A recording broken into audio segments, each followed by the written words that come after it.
সবাই কথা বলতেছে, আমি তো নিজের গা ঢাকতে আসি নাই ভাই, আমার ভুল হয়েছে সেটা স্বীকার করতে আসছি। আমার ভুল হয়েছে এটা তো আমি বলতেছি যে হ্যাঁ অফকোর্স আমি অনুতপ্ত, অনেক অনুতপ্ত। আমার উপরে থেকে কি গেছে সেটা তো আপনি জানেন ভালো করে। কি কি হয়নি আমাকে নিয়ে 14-15 দিন কম হয়েছে বলেন?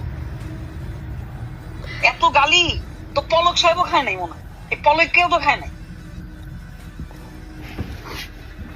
এখন যে আবার এত কিছু যে আমার উপরে দিয়ে গেল, এগুলো তো আমার তো যথেষ্ট পরিমাণ শাস্তি হয়েছে ভাই, তাই না? কিন্তু এই যে একটা ভুল অভিযোগ, একটা ভুল অভিযোগের কারণে যে এত বড় একটা আমার ক্ষতি হয়ে গেল, একটা ভুল অভিযোগ ভাই।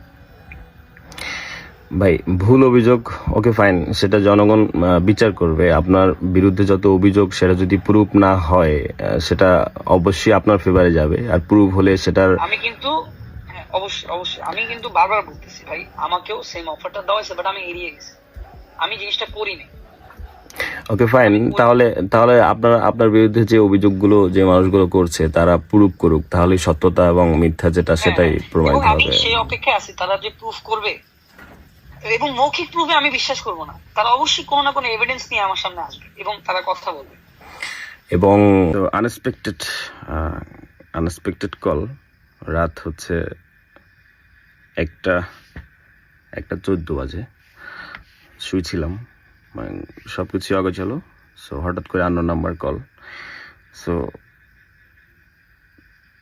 তার মুখ থেকেই শুনলেন, তো আসলে সে যেহেতু চায় যে সে স্পষ্ট, সে ক্লিয়ার, সে ক্যাম্পেইন করে নাই এবং তাকে ডাকা হয়েছিল, সে যায় নাই।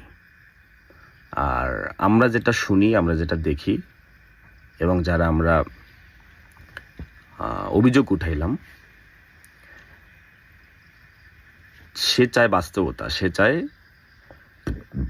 চায় প্রুফ যে আমি অমুককে টাকা দিলাম এবং সে ক্যাম্পেইনে না আসলে তাকে দেখে নিব। সো সেই মানুষগুলোকেও আমরা চাই, লাইভে চাই, ভিডিওতে চাই যে হ্যাঁ সে আমাকে টাকা দিছে, সে আমাকে এই মাধ্যমে টাকা দিছে, সেই প্রুফ।